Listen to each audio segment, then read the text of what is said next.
Hoy nos vamos a meter de lleno en las raíces de una nación. Vamos a explorar los conflictos, las alianzas y sobre todo las ideas que fueron dándole forma a la historia argentina, desde sus comienzos en la colonia hasta las primeras grandes fracturas del siglo XX. Es un viaje al corazón de un nacimiento bastante turbulento. La pregunta que nos va a guiar es esta. A ver, ¿cómo nace de verdad una nación? Porque no es algo que pasa con una firma en un papel, ¿no? Es un proceso larguísimo, muchas veces sangriento, lleno de choques, de pactos. Esta es la historia de cómo un territorio gigante y súper diverso se fue convirtiendo, a los ponchazos, en un país.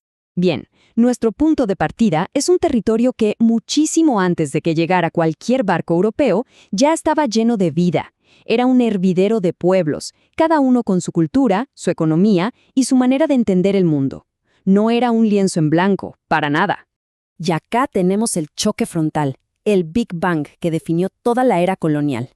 De un lado, un imperio con una misión muy clara: sacar toda la riqueza posible, imponer su control y plantar sus banderas. Y del otro lado, la realidad de sociedades que ya existían, que eran complejas, autónomas y que de repente se encontraron con una fuerza que venía a cambiarlo absolutamente todo. Esta línea de tiempo nos muestra algo clave. La conquista no fue algo instantáneo, fue un avance lento casi a cuentagotas, que duró décadas. Cada ciudad nueva no era solo un punto en el mapa, era un nudo que se iba atando en una red de poder que muy de a poquito se extendía sobre el continente. Pero ojo, en medio de esa pelea entre el imperio y los pueblos originarios, aparece un tercer jugador, uno que nadie se esperaba. Una fuerza tan organizada, tan poderosa, que vino a cambiar las reglas del juego por completo: la Compañía de Jesús. Es que las misiones de los jesuitas eran mucho más que iglesias en medio de la selva. No. En la práctica funcionaban como un estado dentro del estado. Eran verdaderas potencias económicas, políticas y culturales con un nivel de autonomía que la verdad desafiaba al propio imperio. Y miren el alcance de su influencia. Es impresionante. Fundaron la primera universidad, llegaron a organizar sus propias milicias y controlaban la economía de la región.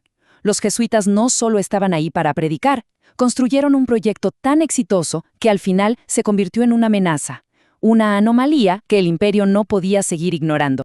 Y acá llegamos al fondo del asunto. No era solo una cuestión de plata o de tierras, era una guerra de ideas. La doctrina jesuita, que básicamente defendía que un pueblo podía rebelarse contra un tirano, chocaba de frente con la idea de que el poder del rey venía de Dios y era absoluto. Eran dos visiones del mundo que simplemente no podían convivir. Y entonces, de un día para el otro, de forma abrupta y total, el rey Carlos III ordena la expulsión de los jesuitas de todos sus dominios. Todo ese sistema que habían construido durante casi 2 siglos fue desmantelado. ¡Pum! Se instaló un vacío de poder gigantesco. Ese vacío que dejaron los jesuitas, sumado a la amenaza constante de los ingleses y los portugueses, obligó a España a tomar una decisión drástica para no perder el control. Y esa decisión, qué ironía, terminó siendo la semilla de una nueva identidad. Y así, en 1776, España crea el Virreinato del Río de la Plata y nombra a Buenos Aires como su capital. No fue por casualidad, Fue un movimiento estratégico para fortalecer una zona que era vulnerable y para centralizar el control. De repente, una ciudad que era un puerto se convirtió en el centro de poder de una región inmensa. Y acá es donde la historia da un vuelco. Cuando los británicos invadieron, no fue el ejército del rey el que los echó. Fueron las milicias locales, los criollos. Y al defender su propia tierra, por su cuenta, descubrieron algo superpoderoso, que no necesitaban a España.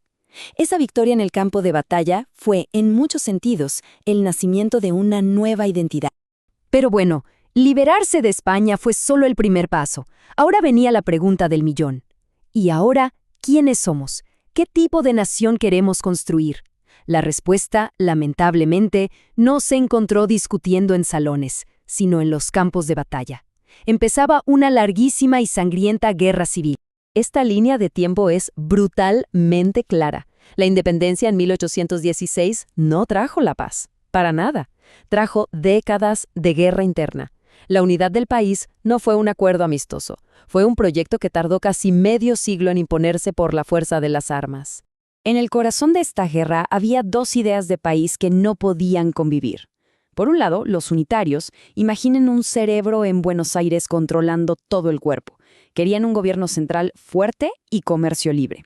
Por otro, los federales. Ellos veían el país más como una red de provincias autónomas, cada una protegiendo su economía. Era una lucha a muerte por definir el alma de la nación. 45 años. Pensemos un segundo en ese número. Es el tiempo que tardó el país en unirse después de declarar su independencia. No es solo una estadística, es el eco de décadas de guerra, de lo difícil que fue construir un proyecto en común y del precio en sangre que costó lograrlo. Bien, con el país finalmente unificado, hacia fines del siglo XIX empezó a aparecer algo nuevo, una especie de amanecer democrático. Por primera vez se abrían las puertas para que participara mucha más gente. El tema es que la noche iba a llegar demasiado pronto. Lo que vemos acá es un ciclo rapidísimo, vertiginoso. Primero, un sistema cerrado, controlado por una élite. Después, ¡boom!, una ley que lo cambia todo y explota el voto popular. Eso lleva al poder a un gobierno con ideas totalmente nuevas y finalmente la fractura, la interrupción violenta de la democracia con un golpe militar. Este gráfico lo dice todo. Es clarísimo. Miren el salto. La ley Sáenz Peña no fue una simple reforma, fue un terremoto político. De repente, el voto de la gente común tenía el poder real de cambiar el país. Y lo usó. Llevó al gobierno a los que representaban a esas mayorías que siempre habían estado afuera del sistema. Y claro, el nuevo gobierno radical no fue solo un cambio de caras, fue un cambio de rumbo total. Su proyecto de soberanía nacional y de reformas sociales chocó de frente con enemigos muy poderosos. La vieja élite que sentía que perdía sus privilegios y los intereses extranjeros que veían amenazados sus negocios. Y este es el dato que lo cambia todo. El golpe de 1930 no fue un accidente de la historia.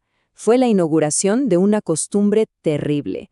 Fue el primero de 6 golpes militares que iban a marcar a fuego la política argentina durante todo el siglo XX.